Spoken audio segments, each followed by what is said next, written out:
আসসালামু আলাইকুম ওয়া রাহমাতুল্লাহি ওয়া বারাকাতুহু। প্রিয় খামারি ভাইয়েরা, নতুন আরেকটি ভিডিওতে আপনাদেরকে স্বাগতম। আজকে যে বিষয় নিয়ে আলোচনা করব সেটা হচ্ছে চীনা হাঁসের খামার করে লস হওয়ার কারণ কি, কেন চীনা হাঁসের খামার করে লস হয়, বিষয়ে বিস্তারিত কথা বলবো। তো যারা আমার চ্যানেলে নতুন দর্শক আছেন তারা অবশ্যই আমার চ্যানেলটি সাবস্ক্রাইব করে পাশে থাকা বেল বাটনটি অন করে দেবেন। এই চ্যানেলে প্রতিনিয়তই চীনা হাঁসের ভিডিও আপলোড করা হয়। তো ভিউয়ার্স, চীনা হাঁসের খামার করে লস হওয়ার প্রথম কারণ হচ্ছে অভিজ্ঞতা ছাড়া চীনা হাঁসের খামার করা। এটা হচ্ছে একটা মানুষের সবথেকে বড় ভুল একটা খামারির।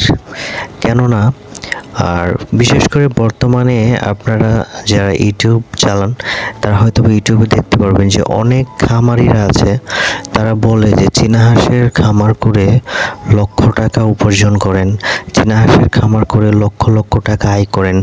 তো এইগুলো যারা ভিডিওগুলো দেখে তারা সঠিক বিষয়গুলো অ্যানালাইসিস না করে তারা চীনা হাঁসের খামার করে, এবং চীনা হাঁসের খামার করে তারা যখন বিভিন্ন সমস্যার সম্মুখীন হয়, দেখা গেছে যে তারা ওই বিষয়গুলো ফেস করতে পারে না। এবং প্রথম অবস্থায় আপনারা জানেন যে চীনা হাঁস সব থেকে বেশি মারা যায়।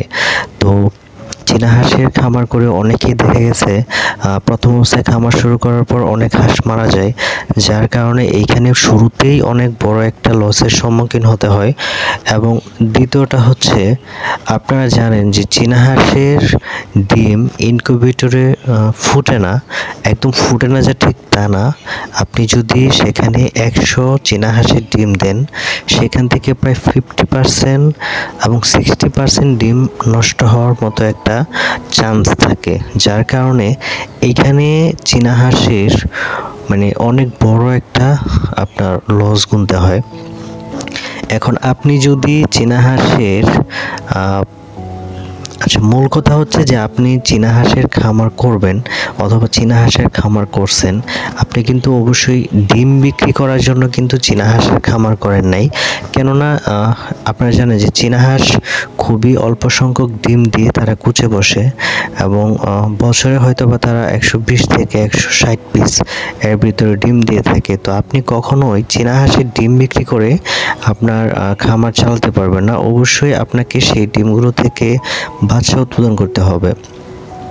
এখন আপনি যদি আপনার খামারে যদি ডিমই যদি উৎপন্ন করে সেই ডিমগুলো দিয়ে যদি বাচ্চা উৎপাদন করতে না পারেন, তাহলে তো আপনার এই খামার থেকে আপনি কখনোই লাভ করতে পারবেন না। কেননা আপনি একটা জিনিস দেখেন যে আমরা যদি প্রপারলি 100 ডিম থেকে যদি 60% অথবা 70% ডিম যদি আমরা ইনকিউবেটরে ফুটাতে পারি, তাহলে অবশ্যই আমাদের যে লস হবে ঠিক তা না, লাভ হবে, হয়তোবা অল্প সংখ্যক লাভ হবে।